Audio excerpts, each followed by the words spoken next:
Hello my dear friends, क्या हाल चाल है बच्चे। आशा करता हूँ बहुत बढ़िया होंगे और अच्छे से पढ़ रहे होंगे।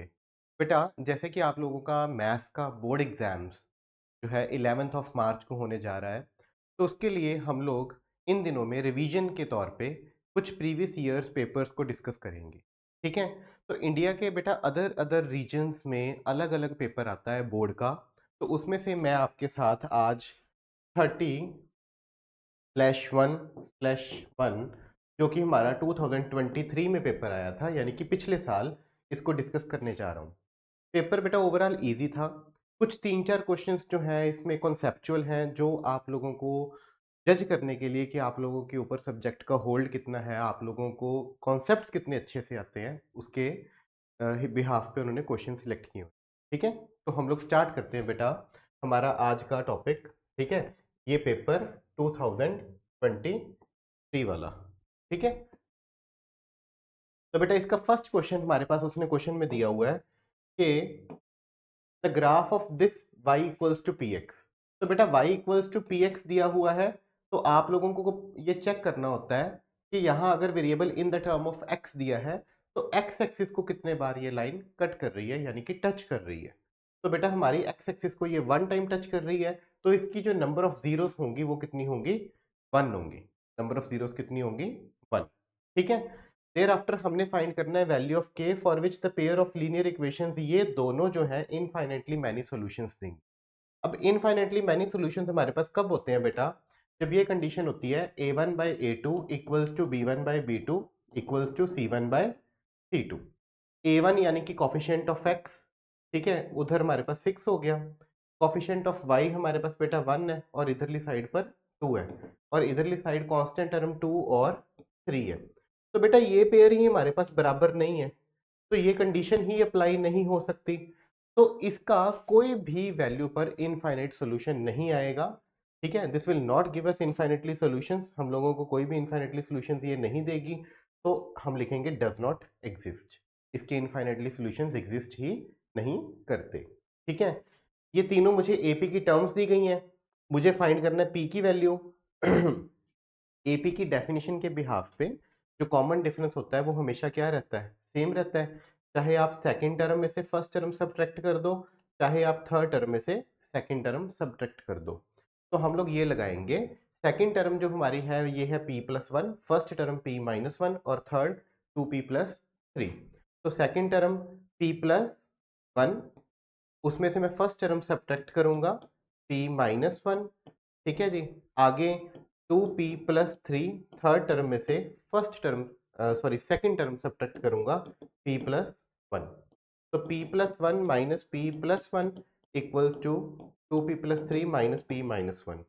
Minus p plus p cancel, 2 equals to, यहाँ माइनस p प्लस 2p, अकेला p रह गया, 3 माइनस 1 2, 2 से 2 कैंसिल, p की वैल्यू जो है हमारे पास कितनी आ गई बेटा जी, 0 आ गई।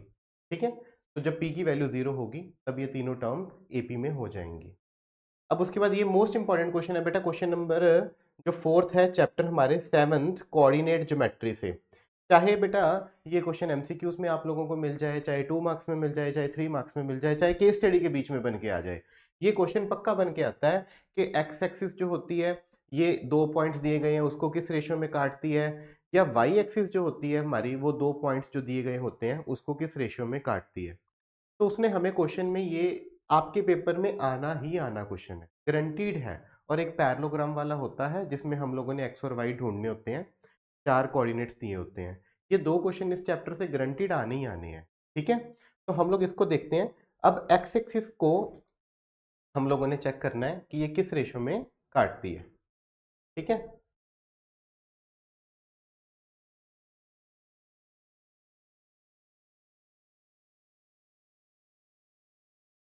देखो बेटा हमारे पास उसने क्वेश्चन में दिया हुआ line segment joining the points. तो मेरे पास मान लो ये पॉइंट्स दिए गए हैं, एक है बेटा 3,6, दूसरा पॉइंट है मेरे पास -12 कॉमा माइनस ऑफ, ठीक है, -12 कॉमा माइनस ऑफ 3।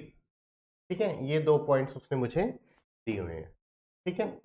मुझे चेक करना है कि जो एक्स एक्सिस होगी हमारी, ये इस पॉइंट पे इसको किस रेशियो में काटेगी। तो मुझे रेशो फाइंड करनी है।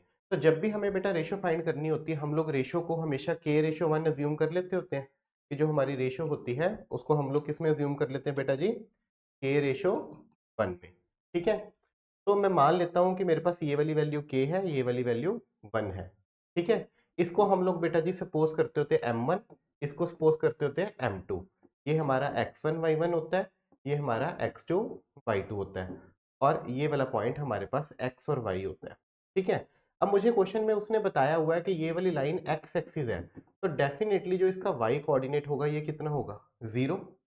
तो मैं सेक्शनल फॉर्मूला जो लगाऊंगा सिर्फ वो y वाला ही लगाऊंगा। ठीक है, y equals to m1 y2 plus m2 y1 divided by m1 plus m2। तो y की वैल्यू 0 पुट करूंगा, m1 कितना है मेरा k, y2 कितना है बेटा -3, m2 कितना है हमारा 1, और y1 कितना है 6 divided by m1 plus m2।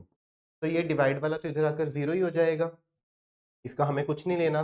-3k plus 6, ये 6 इधर आकर माइनस हो जाएगा, तो -6 इक्वल्स टू -3k, k की वैल्यू हमारे पास 2 आ गई। तो जो आंसर है हमारे पास वो 2:1, डी ऑप्शन आ। ठीक है जी, डी ऑप्शन जो है हमारा क्या हो जाएगा, आंसर हो जाएगा 2:1। क्लियर है, बात हमें लगी बेटा। नेक्स्ट हम लोग डिस्कस करते हैं, ये भी एक क्वेश्चन बहुत अच्छा क्वेश्चन है। उसने मुझे क्या किया हुआ है, देखो ध्यान से, क्वेश्चन को हम बड़ा करते हैं थोड़ा। ये क्वेश्चन एक बहुत अच्छा क्वेश्चन है बेटा। उसने मुझे फाइंड करने को कहा कि मैंने फाइंड करना है ए बी क्यू, ये वाला एंगल मुझे क्या करना है, फाइंड करना है। ठीक है, बीच वाला एंगल 95 दिया गया, मुझे पता है रेडियस जो होती हैं वो इक्वल होती हैं, तो रेडियस इक्वल है तो उनके सामने वाला एंगल भी क्या होगा, इक्वल होगा। ठीक है, क्लियर है। तो इस ट्रायंगल पर हम लोग एंगल सम प्रॉपर्टी लगाते हैं। तो एंगल सम प्रॉपर्टी के हिसाब से x प्लस 95 इक्वल्स टू कितना आ गया, 180 डिग्री। एंगल सम प्रॉपर्टी के हिसाब से 2x इक्वल्स टू कितना आ गया बेटा जी, 85, और x की वैल्यू जो है 42.5 आ गई हमारे पास। कितनी आ गई, 42.5। अब मुझे इतना भी पता है कि जो रेडियस होती है वो परपेंडिकुलर होती है बेटा किससे, टेंजेंट से। तो फिर मेरे पास जो ये वाला एंगल बनेगा, ये कंप्लीट एंगल कितना बनेगा, 90 डिग्री का। कंप्लीट एंगल कितना बनेगा, 90 डिग्री का। उसमें से मैंने x की वैल्यू निकाली, उसमें से मैंने x की वैल्यू है निकाल ली।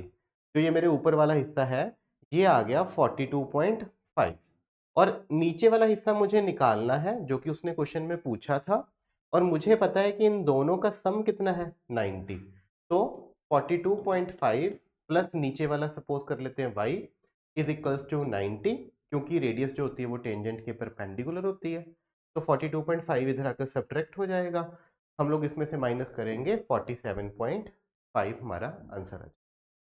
ठीक है, 47.5 जो है हमारा आंसर आ जाएगा। ठीक है जी, तो इजी हमारे पास ये था क्वेश्चन, और बच्चों को कंफ्यूजन हो जाती है कई बार, कंसेप्ट अच्छे से क्लियर नहीं होता तो दिक्कत आती है। ठीक है, तो आपसे रिक्वेस्ट है कि अपना जो कंसेप्ट है उसको अच्छे से लेकर चलें, तो कंसेप्ट के बिहाफ पे क्वेश्चन बन के आता है तो आप लोगों को मार्क्स लेने में ज़्यादा दिक्कत। ठीक है, क्लियर है। देन हम लोग बात करते हैं बेटा, 2 tan a की वैल्यू मुझे 3 दी गई है। ये हमारा NCERT 8.1 से क्वेश्चन है। ठीक है, जिन बच्चों ने ट्रिग्नोमेट्री करनी है ना बेटा और मुश्किल लगती है, तो मेरी आप लोगों से गाइडलाइन है कि आप लोग उसकी फर्स्ट और सेकंड एक्सरसाइज अच्छे से कर लें। आपकी किस्मत अच्छी है तो ये क्वेश्चन बन के आ जाएंगे आराम से। अगर इस चैप्टर में से डिफिकल्ट क्वेश्चन बन के आते हैं तो बेटा बच्चों को मुश्किल ज़्यादा होती है। पर अगर आपका मतलब अलग अलग पेपर्स का मेरा एनालाइज करके रिजल्ट निकाला गया है कि कई बार ट्रिग्नोमेट्री सिंपल भी आती है, तो जो सिंपल आती है स्कोर ओरिएंटेड होती है, तो उसमें फर्स्ट और सेकंड एक्सरसाइज के क्वेश्चंस पड़े होते हैं, आप लोग उनको अच्छे से अटेम्प्ट कर सकते हैं। ठीक है, तो ये 8.1 एक्सरसाइज का क्वेश्चन है, मुझे उसने दे दिया 2 tan a की वैल्यू 3। ठीक है, अब बेटा मैं इसको अगर 2 से मल्टीप्लाई कर दूं लेफ्ट हैंड साइड भी और राइट हैंड साइड भी, ठीक है, तो मेरे पास 4 tan a की वैल्यू कितनी आ जाएगी, 6 आ जाएगी, जो मुझे क्वेश्चन में यूज करनी है। वहां दिया गया साइन, तो देखो tan को कैसे यूज करेंगे, तो 4 sin a plus 3 cos a divided by 4 sin a minus 3 cos a दिया गया। अगर मैं न्यूमिनेटर और डिनोमिनेटर दोनों को किससे, कॉस से डिवाइड कर दूं, किससे डिवाइड कर दूं, कॉस से, तो कोई चेंज नहीं आएगा। साइन बटे कॉस कितना होता है, tan, तो मेरे पास ये बन गया 4 tan है, इधर कॉस से कॉस कट गया +3 डिवाइडेड बाय वही साइन बटे कॉस कितना होता है tan, और ये कॉस से कॉस कट गया -3। 4 tan a की वैल्यू मैंने निकाल ली 6 +3 अपॉन 6 -3। 6 + 3 कितना हो गया बेटा जी, 9। 9 में से हमने 9 को 6 - 3 यानी कि 3 से डिवाइड कर दिया, 3 आंसर आ गया। तो मेरी ऑप्शन नंबर सी जो है वो करेक्ट आंसर। ठीक है, इजी क्वेश्चन आ गया ट्रिग्नोमेट्री से, तो यूजुअली इजी भी आ जाता है, कोई ऐसी बात नहीं होती। अब मुझे पॉलिनोमियल से बेटा ये गारंटीड आप लोगों को अल्फा बीटा वाला क्वेश्चन भी आएगा, और जो इसका सिंपल क्वेश्चन है, जीरोस दी होती है पॉलिनोमियल बनाना, तो वो भी आएगा। आप अपना फर्स्ट चैप्टर सेकंड चैप्टर अच्छे से प्रिपेयर कर ले एनसीईआरटी में से। ये अल्फा बीटा वाले 10-12 क्वेश्चन है, अगर मैं फ्री हुआ तो एक और वीडियो बना दूंगा उसके ऊपर अल्फा बीटा की, तो आप अगर उनसे कर लें तो सबसे बेस्ट है। ठीक है, अल्फा बीटा वाले क्वेश्चन आते हैं, होपफुली साल भर आप पढ़े होगे तो आप लोगों को आता होगा। अब ये देखो इक्वेशन दे रखी है x² + x - 1। अब मुझे फाइंड करना है 1/अल्फा प्लस 1/बीटा की वैल्यू कितनी है। ठीक है, मैं पहले इसका एलसीएम ले लेता हूँ बेटा, ये बन जाता है अल्फा बीटा ऊपर alpha plus beta. Alpha plus beta होता है sum of zeros, sum of zeros minus b/a। Alpha beta क्या होता है, प्रोडक्ट ऑफ जीरोस, वो होता है c/a। तो a से a कट गया, मेरा आंसर आना चाहिए -b/c। माइनस b कितना है मेरे पास, माइनस ऐसे ही b की वैल्यू कितनी है 1, c जो है वो कितना है -1, ये माइनस माइनस भी कट गए, जो मेरे पास आंसर आया वो कितना आया, 1 आ गया। जो मेरे पास आंसर आया वो कितना आ गया, 1 आ गया। ठीक है, नेक्स्ट बेटा, ये क्वेश्चन जो है एक लॉजिकल क्वेश्चन है, ये उन्होंने डाला है, उनको पता लग जाए कि कौन सा बच्चा जो है वो अटेम्प्ट अच्छे से करता है, कौन से बच्चे की नॉलेज है, कौन से बच्चे को जो सब्जेक्ट के ऊपर कमांड है, और उसकी सेंसेस भी काम करती हैं, मैंने उसको क्वेश्चन समझ लगता है। ठीक है, तो ये क्वेश्चन जो है काफ़ी काफ़ी इंपॉर्टेंट क्वेश्चन है ये। ठीक है, तो हम लोग के लिए बोर्ड साफ कर देते हैं ताकि आप लोगों को इसको समझने में कोई दिक्कत ना आए। ठीक है, हाँ जी, तो क्वेश्चन ये है बेटा,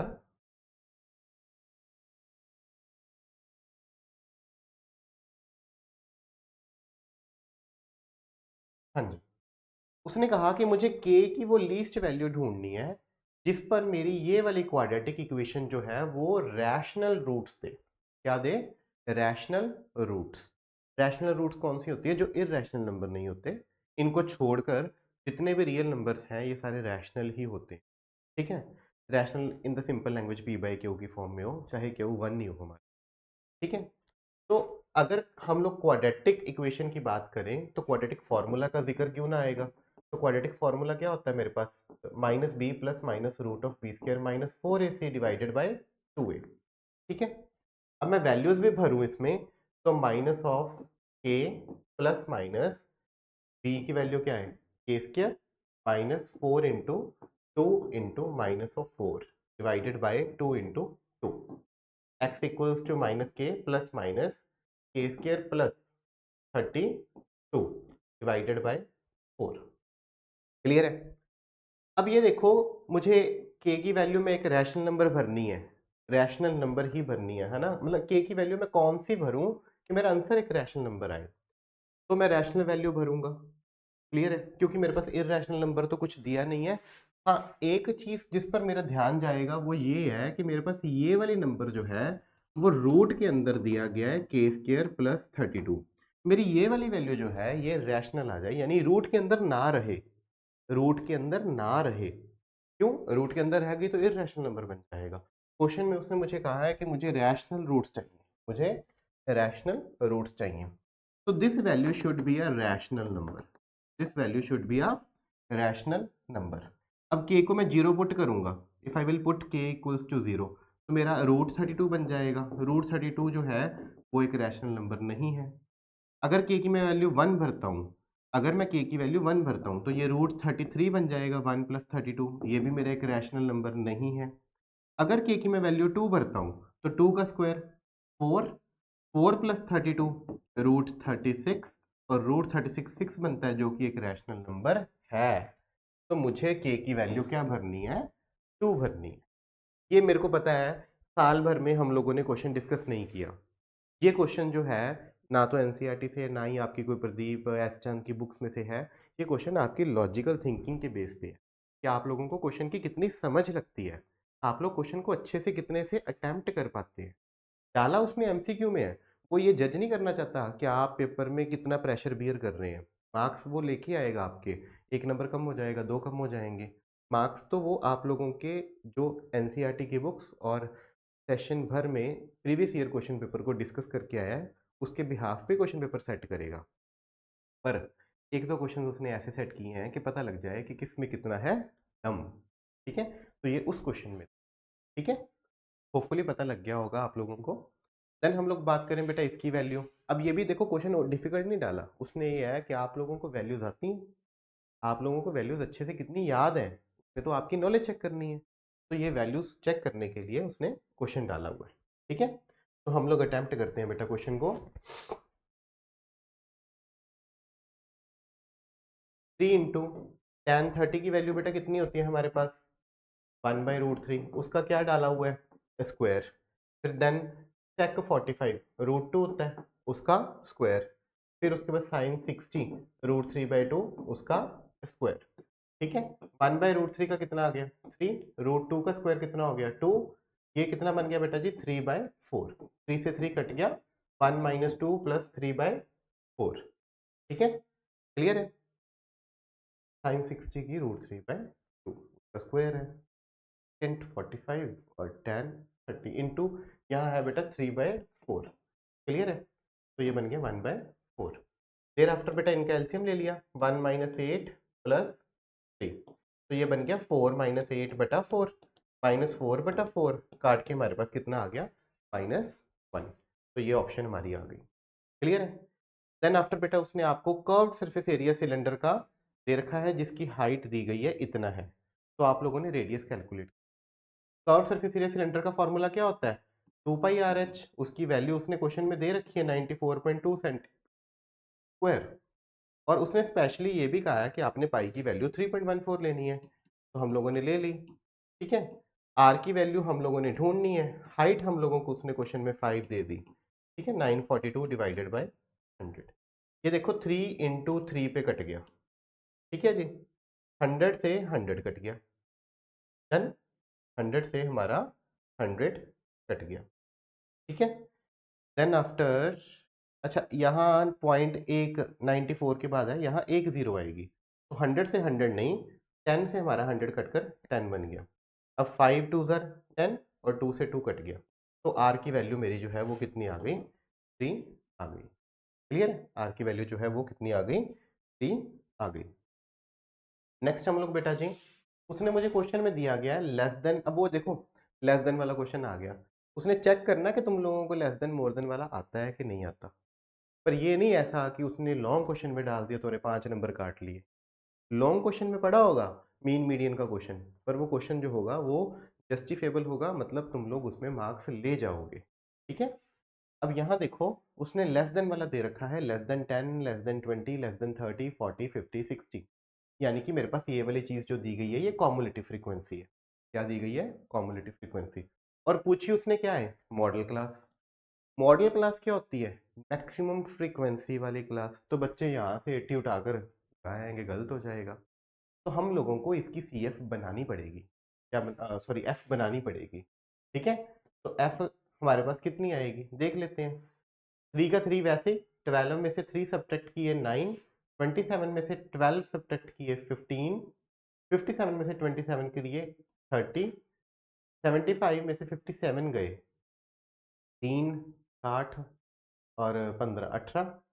ठीक है, देन आफ्टर हमारा 5, तो इनमें से सबसे बड़ी फ्रीक्वेंसी कितनी है 30, और ये किस इंटरवल में लाई कर रही है लेस देन 40, यानी कि 30 से 40 में होगी, तो मॉडल क्लासेस की जो होगी वो हमारा ऑप्शन आएगा सी 30 से 40। क्लियर है, बात समझ लग गई बेटा। देन हमने क्या निकालना है curved surface area of cone, cone का कर्व्ड सरफेस एरिया क्या होता है पाई आर एल। हाइट मुझे उसने दे रखी है कितनी है 24, रेडियस उसकी कितनी दे रखी है 7। आप पाइथागोरस थ्योरम लगाओगे 24 और 7 के ऊपर तो ये 25 आ जाएगी, यानी स्लैंट हाइट जो है वो मेरी कितनी आ जाएगी 25।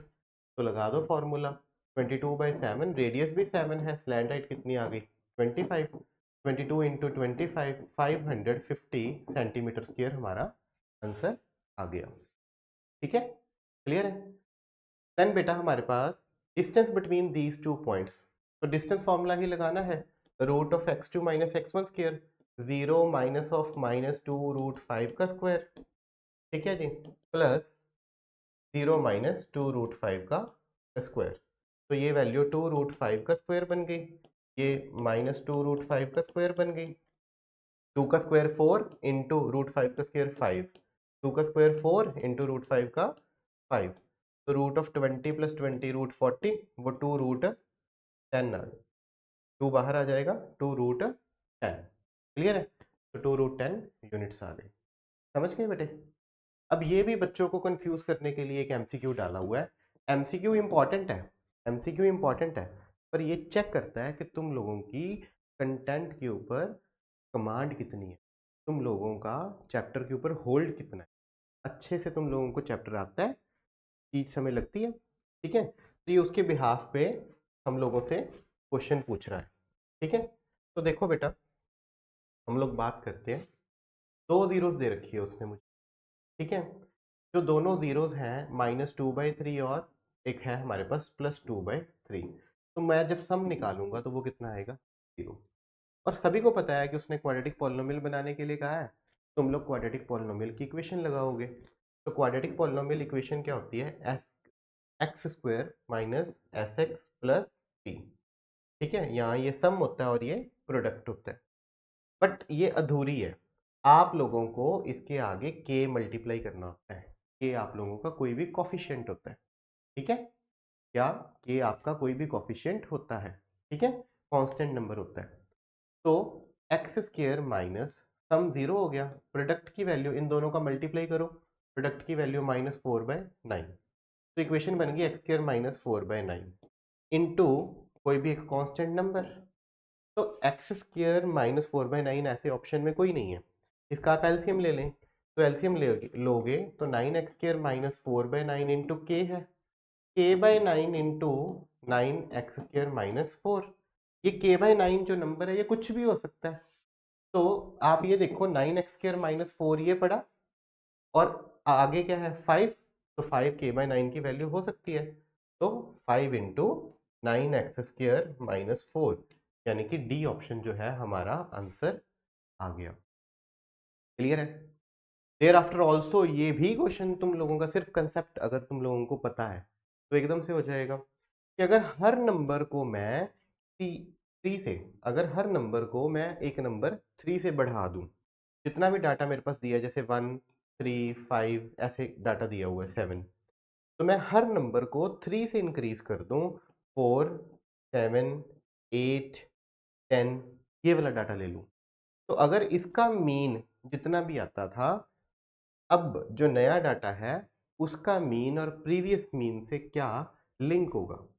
तो अगर मैं हर नंबर को 3 से इंक्रीज कर देता हूं, तो मेरा मीन जो होता है वो भी 3 से इंक्रीज हो जाता है, ठीक है।